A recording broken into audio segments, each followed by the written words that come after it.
Hello friends, welcome back to Adus Kitchen. இன்னைக்கு நம்ம Adus Kitchenல கத்திரி முருங்கை அவியல் எப்படி செய்யறதுன்னு பார்க்கலாம்.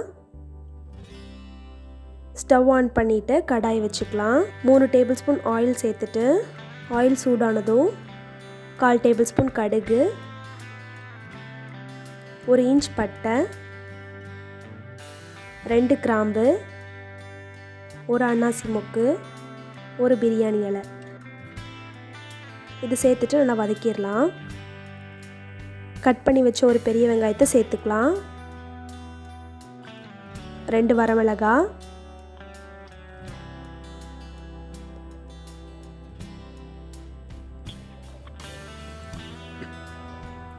இப்போ இதில் ஒரு தக்காளியை கட் பண்ணி சேர்த்துக்கலாம்.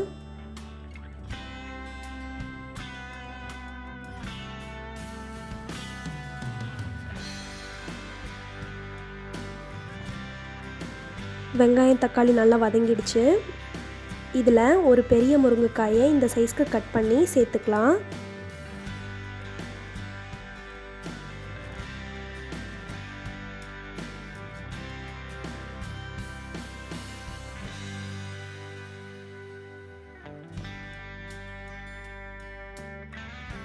நாலு கத்திரிக்காயை இந்த மாதிரி நீல வாக்கில் கட் பண்ணி தண்ணியில் போட்டு வச்சுருந்தேன், அதை சேர்த்துக்கலாம்.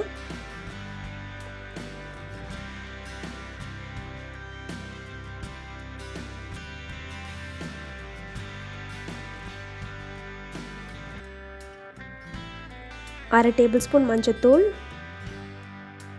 அரை டேபிள் ஸ்பூன் மிளகாத்தூள்,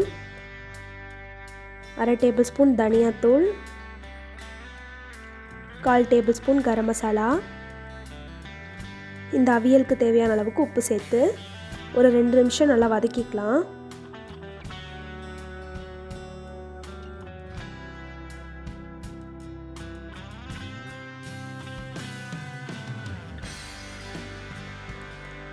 இப்போ இதில் காய் மூழ்கிற அளவுக்கு தண்ணி சேர்த்துட்டு மூடி வச்சிடலாம். முருங்கைக்காய் நல்லா வேகிற வரைக்கும் வெயிட் பண்ணலாம்.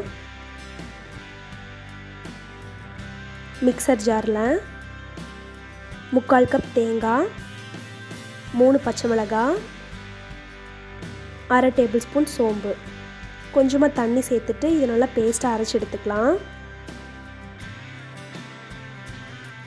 இப்போ முருங்கைக்காய் கத்திரிக்காய் எல்லாம் நல்லா வதங்கிடுச்சு. இதில் நம்ம அந்த அரைச்சி வச்ச பேஸ்ட்டை 3 டேபிள் ஸ்பூன் சேர்த்துட்டு நல்லா கலந்து விட்டுறலாம்.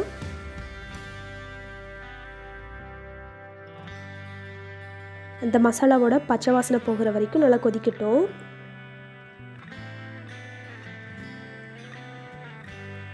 அவ்வளோதான், டேஸ்டியான கத்திரி முருங்கை அவியல் ரெடி.